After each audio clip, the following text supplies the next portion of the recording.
Assalamualaikum warahmatullahi wabarakatuh. Selamat pagi Ibu dan teman-teman. Jumpa lagi di File PAUD. Pada kesempatan kali ini kita akan ya di kegiatan belanja di luar Sipla itu mencatat perhitungan pajak ketika kita belanja di luar Sipla. Nah, caranya silakan disimak, mudah bermanfaat. Ketika kita berbicara tentang belanja barang atau jasa di luar Sipla, tentu kita akan berbicara juga dengan pajak. Nah, terkait masalah pajak, Bapak Ibu, di sini ada dua kata kunci ya. Perhitungan pajak untuk belanja di luar Siplah barang atau jasa.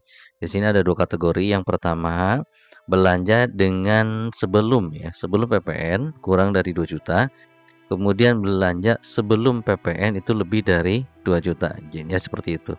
Jadi sederhananya belanja kurang dari 2 juta dan belanja lebih dari 2 juta. Ya seperti itulah singkatnya.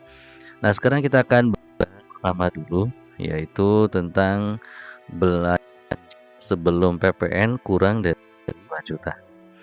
Bapak Ibu dan teman-teman, ada notifikasi ataupun penjelasan di mana di sini disebutkan untuk nominal transaksi pembelanjaan di luar Sipla sesuai dengan PMK nomor 59 tahun 2022, jika satuan pendidikan belanja barang dan atau jasa dengan nilai sebelum PPN adalah 2 juta, maka tidak ada PPN terutang. Satuan pendidikan tidak memungut PPN.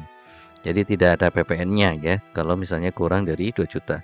Satuan pendidikan hanya perlu mencatat invoice atas belanja tersebut di dalam BKU. Apabila pada invoice tercantum nilai PPN, maka satuan pendidikan hanya perlu mencatat PPN-nya saja di BKU tanpa harus menyetor, melaporkan, sebagaimana ketika satuan pendidikan berbelanja dengan nilai sebelum PPN di atas 2 juta. Nah, bagaimana cara pengisiannya? Pertama-tama Bapak Ibu pastikan sudah mengisi detail transaksi, detail barang dan jasa. Ini sudah kita bahas di 2 video yang lalu ya. Nah, sekarang kita akan membahas perhitungan pajak. Nah, pada saat Bapak Ibu masuk di tahap yang ketiga, perhitungan pajak, di sini di bawah ada satu tab ataupun kolom ya, kotak berbentuk kotak. Nah, untuk kotak ini jangan diceklis atau dicentang ya, atau jangan dibiarkan saja, diabaikan ya. Pokoknya dicuekin aja lah yang ini. Nah, kemudian Bapak Ibu lihat ke bawah, di sini total transaksi. Nah, di sini tidak akan muncul pajak ya, karena di sini transaksinya 2 juta ya. 2 juta kurang dari 2 juta atau dengan 2 juta. Seperti tadi yang disebutkan, PPN itu kurang dari dengan 2 juta ya. Nah, tidak muncul pajaknya.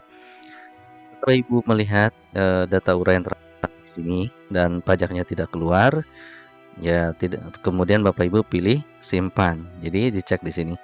Kalau seandainya Bapak Ibu lebih dari 2 juta, nanti pajaknya muncul. Jadi sekali lagi, Bapak Ibu pastikan detail transaksi dan detail barang atau jasanya sudah terisi. Kemudian di tahap ketiga, perhitungan pajak. Di bawah perhitungan di sini ada pembelanjaan dilakukan di Siplah, ini jangan diceklis ya. Jangan, dibiarkan sajalah kosong.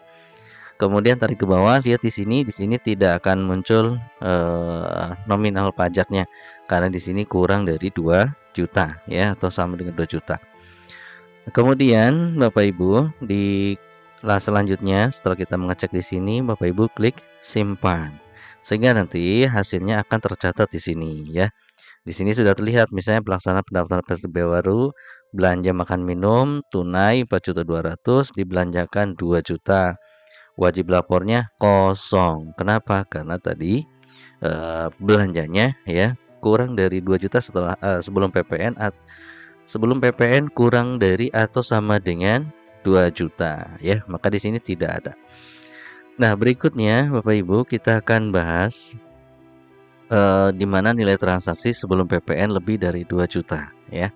Jadi transaksinya lebih dari 2 juta. Pada pembelanjaan di luar Siplah, di sini ada penjelasannya. Pada pembelanjaan di luar Siplah dengan nilai transaksi sebelum PPN lebih dari 2 juta, maka kolom pencatatan pajak wajib lapor akan terisi, bukan nol, karena satuan pendidikan wajib memungut PPN atau PPN terutang. Jadi kalau seandainya Bapak Ibu belanja di atas ya sebelum PPN di atas lebih dari atau sama dengan 2 juta, maka pencatatan wajib lapor akan terisi lebih dari 2 juta ya. Nah, seperti apa gambarannya? Bapak Ibu silahkan di sini pada saat kita mengisikan perhitungan pajak, pastikan Bapak Ibu semua data transaksi dan barang sudah diisi. Nah, kemudian setelah Bapak Ibu masuk di perhitungan pajak, untuk kolom centang ini jangan diisi. Ya, Bapak Ibu fokus ke bawah total transaksi. Di sini ada PPh 23 2% dan seterusnya. Nah, Bapak Ibu bisa juga menghapus untuk perpajakannya di sini ya. Jadi sekali lagi Bapak Ibu pilih perhitungan pajak, kemudian centang di sini jangan dicentang, jangan diklik, biarkan saja. Kemudian cek transaksi. Nah, di sini lihat PPh 23 2% ya. Jadi Bapak Ibu untuk perhitungannya tidak rumit ya, sudah langsung dimunculkan. Nah, kemudian di sini ya Bapak Ibu berapa jumlah pajak yang harus dikeluarkan, yaitu di sini adalah 80.000. Kalau sudah, klik simpan.